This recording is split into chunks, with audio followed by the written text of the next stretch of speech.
In Arena Breakout Season 6, we're bringing a spin to Isolation Mode with the new Northridge Royale. By now, you already know there's no chicken dinner in the Dark Zone, but it's chock full of coin. Let's learn more. Gameplay. Northridge Royale combines the old Isolation Mode favorite with the famous Battle Royale circle. Just like in the Isolation, entering Northridge Royale requires one pass or 20,000 coin, and you won't be able to choose your own gear or use a save case. At the start of the raid, all you'll have to your name is a trusty melee. Everything else will need to be searched for and picked up on the map. The shrinking circle is the main attraction here. After the raid begins, a white circle will appear on the map. This is the safe zone, and it will shrink as the raid goes on. When you're outside the safe zone, your safety gauge will decrease, and once it reaches 0, it's lights out. If you aren't saved by a teammate, you're out of the raid. As time goes on, the amount your safety gauge drops when you're outside the safe zone will increase. But as long as you get back to the safe zone before your gauge drops to 0, it will refill. The raid ends when there's only one squad left standing. One thing to remember, when there are only 3 squads left in the raid, the surviving squads will be given a choice to continue. Either continue the raid to fight for the crown, or wrap it up immediately and exit. Squads in the top 3 will all get rewards, so it's just a question if you want to fight on. Players who fight until the end will also be able to obtain individual rewards. Loot distribution.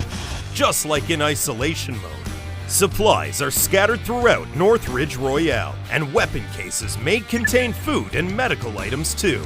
As an added bonus, you can find keys to supply crates. Grab a key and mark the location on your map. It's well worth it. You'll have a better chance of finding premium gear in these crates, but you might not be the only one going after them. There's more than one key for each crate, so competition might be tight. During the raid, 3 rounds of airdrops will come in. In the first round, there will be 2 airdrops, while in the second and third, there's only 1 each. You can decide whether or not to join the fight for the airdrops based on how your team is doing. Circle strategies. With the addition of the shrinking circle, it's extremely important to be aware of where the safe zone is at all times during the raid. The timer on the right side of the screen will give you a heads up on its status. Just focusing on searching for supplies and saving yourself no time to get ahead of the circle is a bad idea. When there are 18 minutes left in the raid, the circle appears on the map, marking the first safe zone. And once it appears, there's only 2 minutes and 35 seconds before the safe zone starts to shrink. It will take roughly 3 minutes to shrink, so you still have time to move. It's only the first stage after all. As the raid goes on, the safe zone will continue to shrink, as will the amount of time you'll have to move across the map. The constant pressure of the shrinking circle and the countdown can be a little overwhelming. You'll need to search for supplies as efficiently as possible. If you start in a rich resource zone, it's best to get to looting first. Then, choose your next move based on where the first safe zone is. If you're already inside it, keep the loot train rolling and gain the upper hand early. But if you're outside the safe zone, it'd be better to get inside it, or very close to it before it starts to shrink.